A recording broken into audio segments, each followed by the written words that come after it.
if you're deliberately putting yourself in that environment where you have a network and you're getting exposed to new ideas and approaches and philosophies, then that's all because you'll be somebody who can personally grow.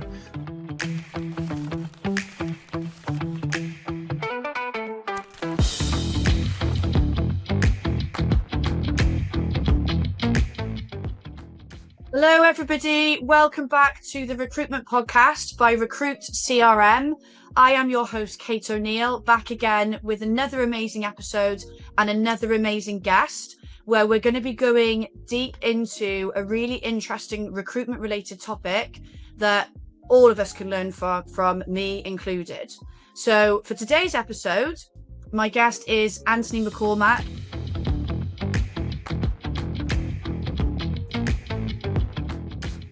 Here to talk with us about collaboration in recruitment. So I'm really looking forward to this one.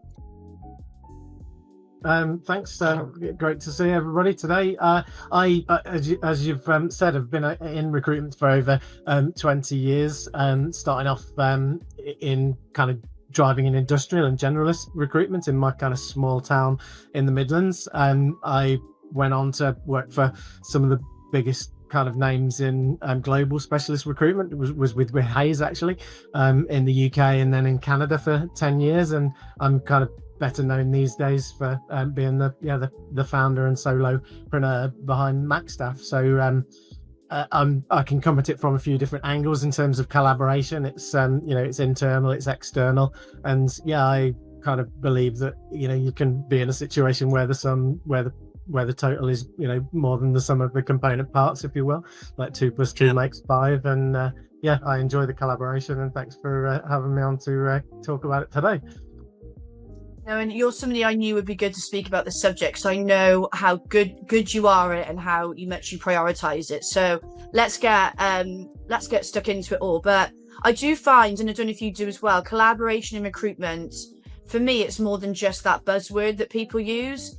It is an absolute game changer. And I think all of us that started in recruitment more than maybe even 5 years ago, collaboration wasn't, I know when I started anyway, around 12 years ago, it wasn't a thing, both internally and externally. But now it's often that sort of leverage for you. It gives you you can tap into wider pools of candidates, networks, clients, really gives you shared resources. Ultimately, it helps us deliver better results, for our clients and candidates. And that is the goal, isn't it? So I thought it'd be a good place to start by you sharing your journey in recruitment and how collaboration has played a role in your success. Yeah, and we'll probably talk about team in a bit, which is, the forum for a lot of the networking and collaboration that I've been doing. But I suppose now you've asked the question, it kind of goes back a little bit further than that. And with big agency recruitment, people are quite often kind of very kind of single-minded and kind of blinkered and non-collaborative. Like there's a thing, isn't there, like your colleagues might stab you in the back, but a lot of agencies, they'd stab you right in the forehead as well. So it's like every man for himself, even internally. I was successful. I think I was kind of successful despite that, actually, because I was quite good at kind of bringing people around me and putting the customer first and things like that. So the first collaborations I was kind of known for was to kind of build account management, even when it kind of didn't really exist. It was just job owners. So to go to visits with colleagues and manage the the contact with the client, and to kind of streamline that, coming together to produce the best shortlist between us, even if it kind of grayed the area between the desks. I was quite well known for that, and being the person who could build an inclusive culture and teamwork and ethics. And my old boss used to try and beat having too much empathy out of me, but again, that's been a feature of my success going forward. So I've kind of been quite strategic and kind of open-minded about collaboration and teamwork over the years anyway, but it kind of went to the next level when I set up Macstaff 8 years ago, and that's quite isolating, isn't it? And you kind of suddenly realize there's a lot of things that you don't know, and you're going to need to build a network and have resources in order to be able to do the things that you're not so good at yourself. So I joined team and wanted to, I guess, get the maximize the benefit of my membership, and I've kind of gone big on that, and we might, I guess, come on to more about that in a minute. Yeah, but what inspired you to prioritize collaboration as sort of like your core principle in recruitment strategy? Do you know where that came from? It might have almost come from like a point of humility, really, in that I was kind of projected into this situation where there's hundreds of independent recruitment business owners and some really high caliber people that I was kind of impressed with and overawed with to a certain extent, and I just wanted to be that sponge of work collaboratively. If I get a chance to work on the same team as some of these people, it's going to raise my game, and with anybody starting their own business, you've got a certain amount of time to make it happen, haven't you?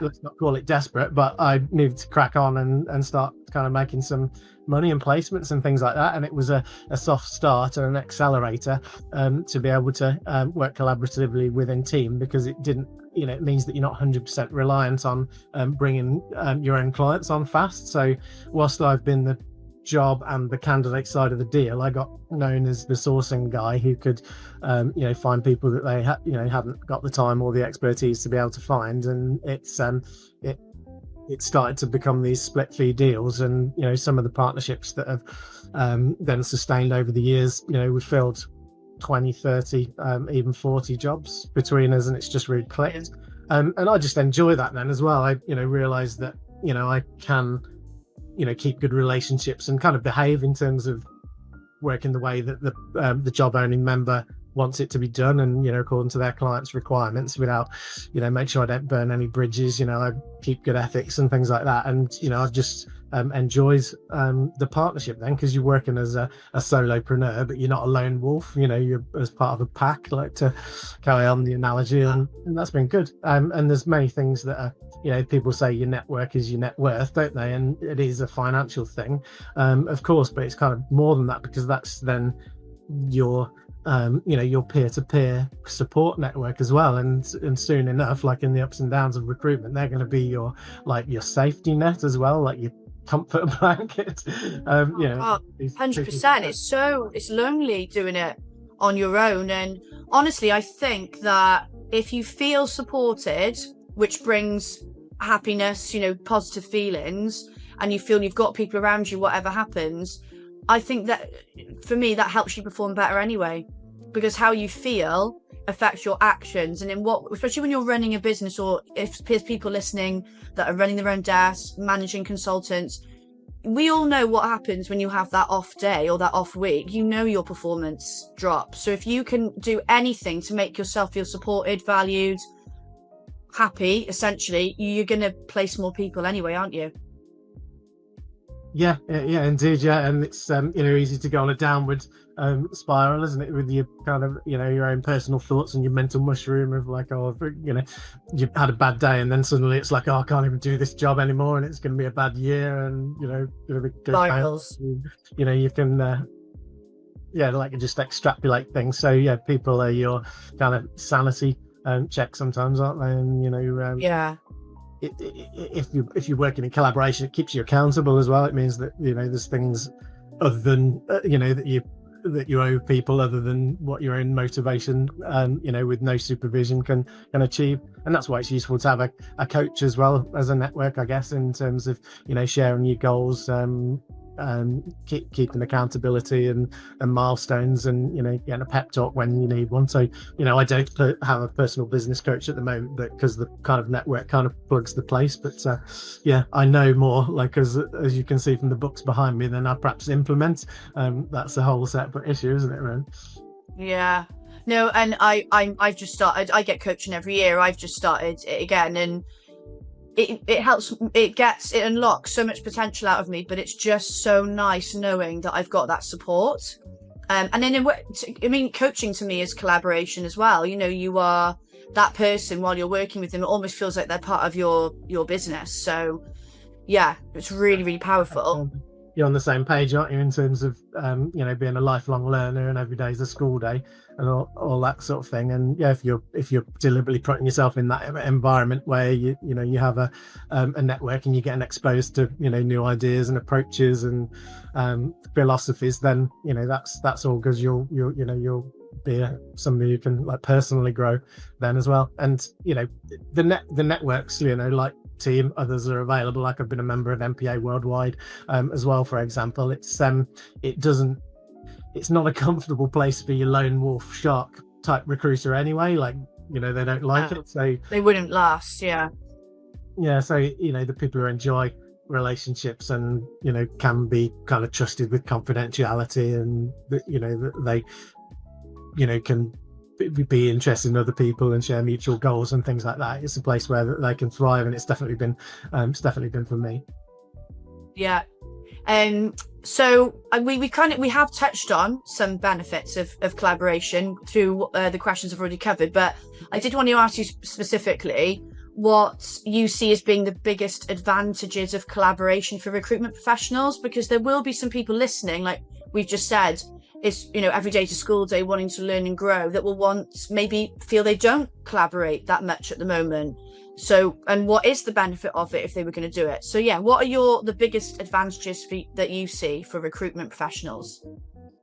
Yeah, well, let's start with the kind of the black and white of it, I guess, in that it's about placing more candidates and filling more jobs, keeping your customers more happy. So it's about strategically using people in your network, be it in your company or external with other business owners who can bring something different to the table, perhaps that will augment your offering, or just that they're simply better at something or have different tools than you do for a situation. So example on that would be I do good construction and manufacturing type recruitment, but if somebody gives me an IT manager position, then I wouldn't do the end-to-end search myself. I'd quickly reach out to a partner member who is a specialist or a niche recruiter in IT. I'd probably front the client, they'd provide the shortlist, and we'd collaborate and split the fee.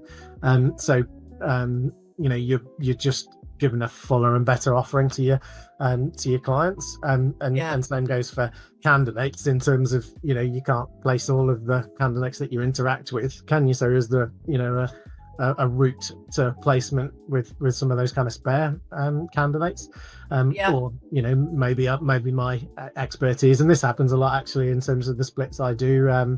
There's a partner that's maybe a generalist recruitment agency, and when they do get a niche position that's in design engineering or stress engineering or something like that, then that might not be their bag, or they might not have a pipeline or the niche job boards associated with that search. So I'd jump in and we'd get it done between us. And so more jobs filled, more candidates placed, more fees on the board. It's a virtuous circle. But like I've kind of touched on, I consider it kind of more philosophically, and it's kind of better because you're growing as a person, becoming a better recruiter, better human, learning more, being able to leverage your network, and it's a personal growth thing for me.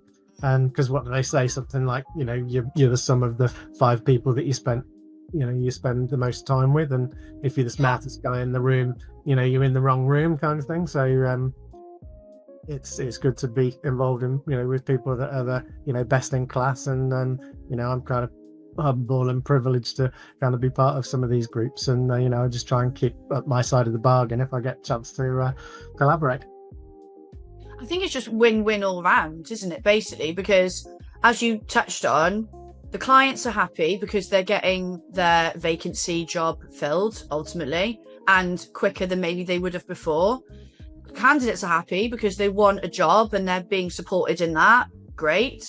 You and whoever you split it with are happy because you're both getting your sort of needs met. But ultimately, and look, when we're running a business especially, this is important. We need to make money. And that is being fulfilled. So, but it's being done in a way where everybody's getting their needs met. No one is taking from another for sale. Do you know what I mean? It's not just one person benefits. Everybody in that process is benefiting and having a great experience. Yeah, it's not a zero-sum game, is it? And it's like the crass way of putting it, I suppose, but 50% of something is better than 100% of nothing, and that's what was kind of explained to me in terms of split fees in the very first place, and obviously that's undisputable. So yeah, there's that, and I forgot where I was going with the next thing, but yeah. It's a good idea, basically. It's a great idea, but I think I was going to say that it's a use or lose with a job or a candidate, isn't it? I think you kind of said, you get it filled quicker, and there's a curve with that, isn't there? Like position comes in and you're less and less likely to fill it as the days go on. So if you can take immediate action with a few different players, then you stand a much better chance of actually filling the job as well. Yeah, 100%. Now we've both seen the rise of sort of technology in recent years, especially with AI and everything coming in, and there's loads of different ATS and CRM systems that people are fostering. How do you see these sort of tools and this tech now supporting collaboration within agencies and consultant teams? Yeah, I'm not the tech guy. I don't think. Oh, well, really? I'm not a super user, by any stretch. So, I think the advancement of CRMs is definitely helping collaboration and kind of monitoring and spotting opportunities and things like that, and to police the situation if people are supposed to be collaborating. For management in the larger agencies. It's less relevant for me, I think, as a solopreneur. I think what I have found though is that there's all sorts of really good and advancing technologies, and you can use those collaboratively as well. In that I'm quite big on LinkedIn, for example. So I've got my LinkedIn recruiter license, my job slots, I've built pipelines, I've got nearly 25,000 followers on my company page and things like that, and I'm about to hit it's a 30,000 cap, isn't it, on the kind of connections versus followers and things like that. So I'm not sure on that one. Yeah, I don't know. Didn't know there was a cap. Oh no, there is a cap, isn't there? Because sometimes I've gone to add people and it's like they can't have any more friends. Well, not friends, connections on LinkedIn. Is it 30,000? Yeah, and then you're better kind of changing your profile to being a content creator, I think it is. I'm down as a content creator. Yeah, so you're already kind of made the switch really then. So yeah, people kind of know me as an SME, on the LinkedIn side. So if that's not part of their suite or their strong suit, then they'll pull me in to be that guy. Whereas there's other agencies that I know are in bed with Indeed, and they've got kind of good campaigns already set up, so I might kind of leverage their expertise in that area. And sometimes it's as simple as I've got CV library job search, you've got read, so I'll help you out with this one, you help me out with that one, and between us we can achieve more again than we would be able to individually, or that we have the kind of budget to. You can't have every tool, can you? Yeah. And it's tempting though, isn't it? I love a good kind of bit shiny piece of tech, and it's like every single one of them, it's like, oh, just one more placement, but suddenly you find out your overheads are like this, and you've perhaps got a little bit too greedy. So yeah, it's best to use the tools kind of strategically and sparingly. And again, I kind of look at it as something that I can achieve, as part of the network in total, rather than something that I have to have for myself. Yeah, I think when you are on your own, like I'm the same with both my businesses, it's just me. So you do have to really watch how, it's great to say, yeah, I'll use all this tech, all these tools, but they cost and it needs to be effective. And, so it is useful to collaborate. And I've done some of that myself. I think when you've got consultants or teams, it can be, sometimes even more important to utilize some of those tools. But I am going to do a little mention of Recruit CRM, as anyone that's listened to every episode knows I do around this point of the podcast.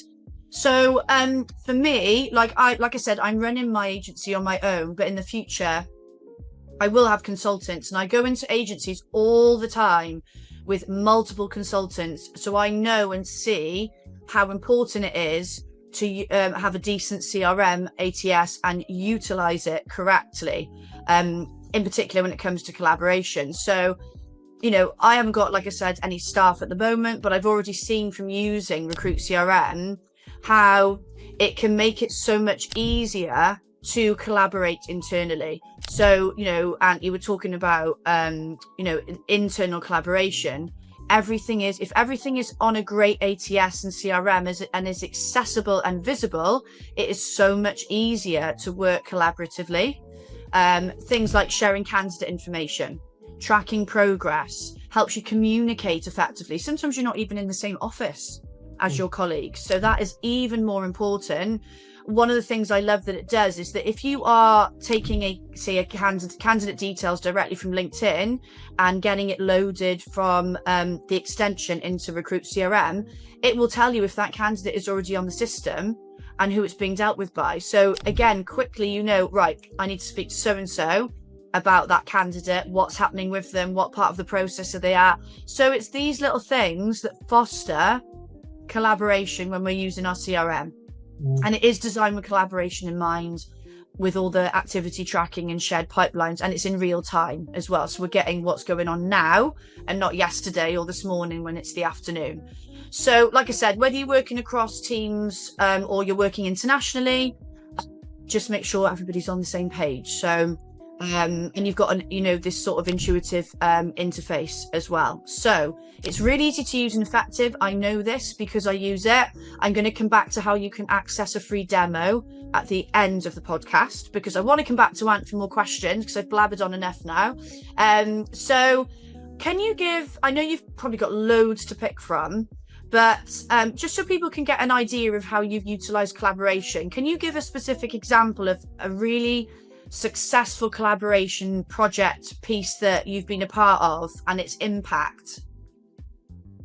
Yeah, there is fortunately, there is a few to pick from, with my kind of 6-7 years with team, but one does spring to mind. And it's a fruit of the you reap what you sow sort of thing. So I made a point to be involved and to try and speed up my kind of know, like and trust journey with the other members. So I'm doing going to the conferences, attending the divisional and regional events, and this one I attended the Midlands event. Just went the extra mile, like geographically, to meet the people up there, as well as in the southwest, which is where I am. And it was just kind of thrown out there as part of the end of the meeting, as there any jobs that people are open to support with and things like that.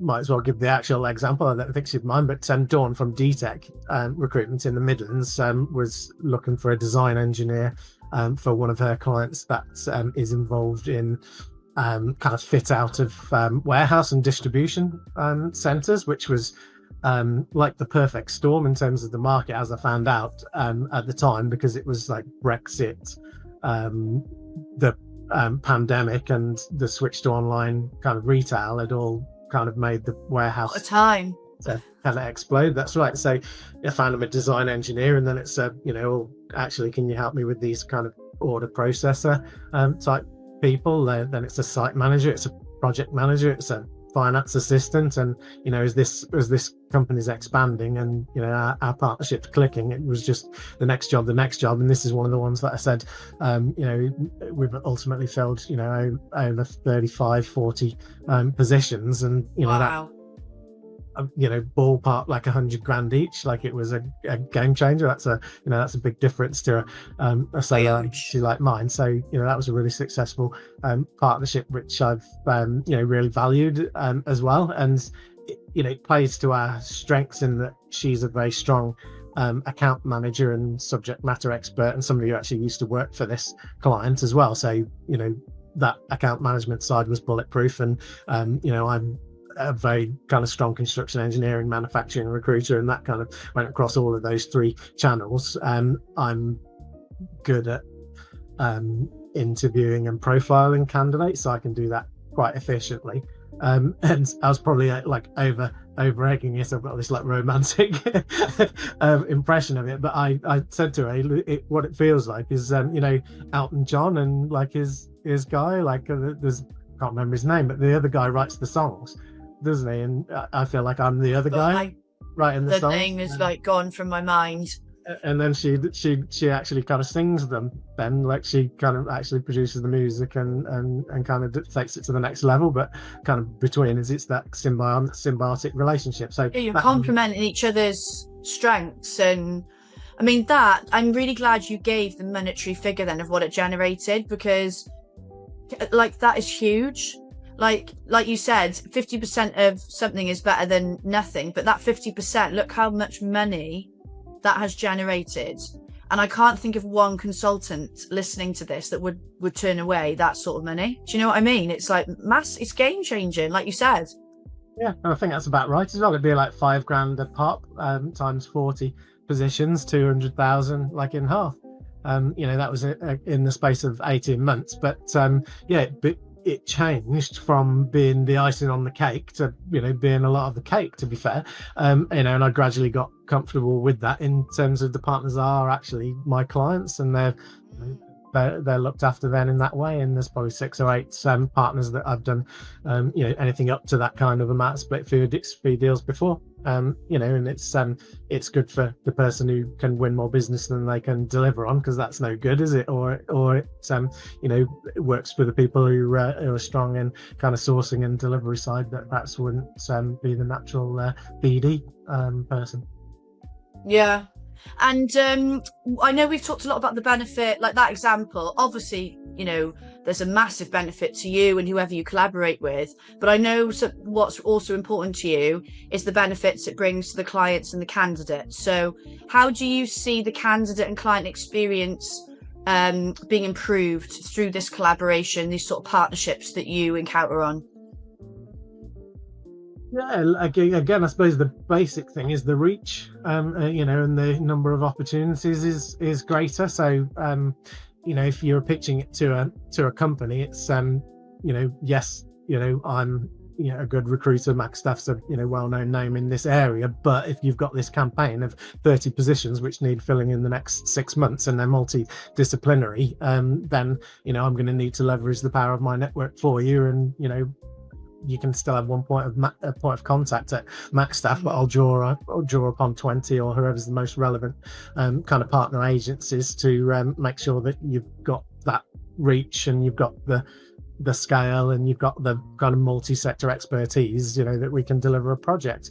So yeah, I haven't done that so much, but there has been some really good case studies of recruitment agencies who've set up, they call it mini RPOs these days, isn't it? So to be able to deliver a project that would be either beyond the scale or beyond their expertise of them individually.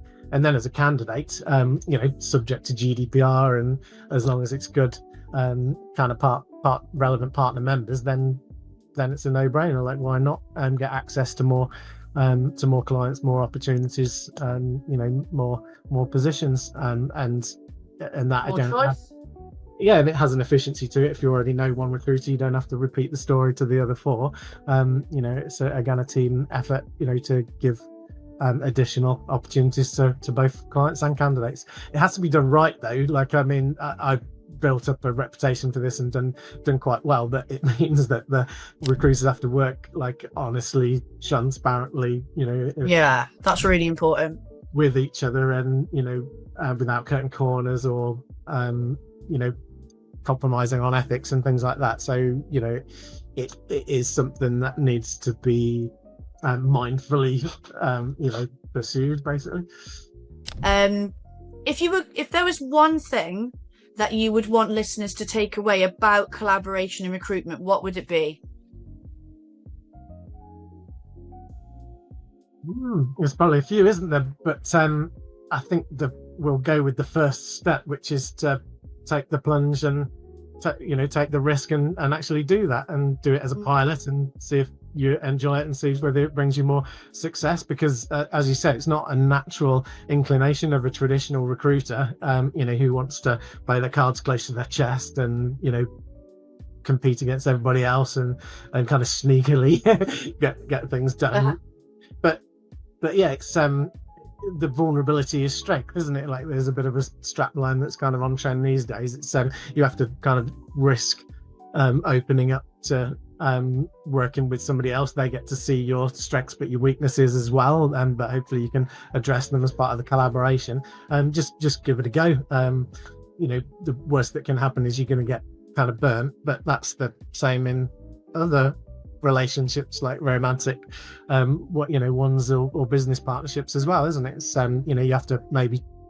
you have to risk putting yourself out there, maybe work with some different partners to find out what works for you, but the rewards that we've talked about are kind of massive in terms of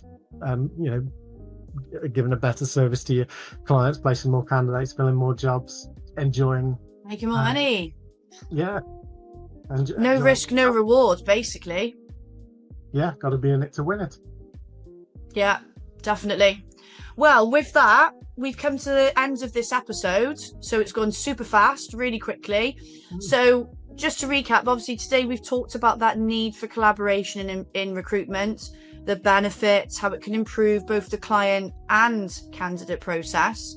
Like I said earlier, I think that real thing that sticks out for me is that one point of contact and how everybody in that process wins. It's not just one person winning. So it's a bit of a no-brainer, if you ask me. If you have found this helpful, which I'm sure you have, what I would suggest is connecting with Ant on LinkedIn. Also, go and buy his book. What's it called? Job Search, Job Done, isn't it? Job Done. Yeah, look, the copy's not normally far away. There we go. But, so Job Search, Job Done. It's like a one-stop shop success manual for candidates, but it is agency friendly in terms of there's a chapter on kind of working effectively with your recruiter and all the rest of it. But yeah, sure, do. So get out and buy it, everybody, and you'll find Ant's LinkedIn. I can't speak. LinkedIn link to connect with him in the description of this podcast. While you're there, feel free to give me a follow and connect with me as well. Mine is also there, and you've got my websites on there if you want to have a cheeky look at all of that as well. But more importantly, if what I said earlier resonated and you want to utilize the tools and the benefits of Recruit CRM and use it as your CRM and ATS, you can get a free demo. All you need to do is go to recruitcrm.io, or you can follow the link in the description. So easy. Get your free demo, get a play around on it, and then you can make that decision to either transition or use it as your new CRM. Thank you so much for joining us. We've got another episode coming up where we'll be discussing ethics and morality in recruitment, another very important subject, which I'm super excited to talk about. My guest is Debbie Easterday. So we've got an American guest for the next one. Debbie is amazing. She has just got an infectious personality and I love her passion. So don't miss out on that next episode. I will see you very soon. Bye.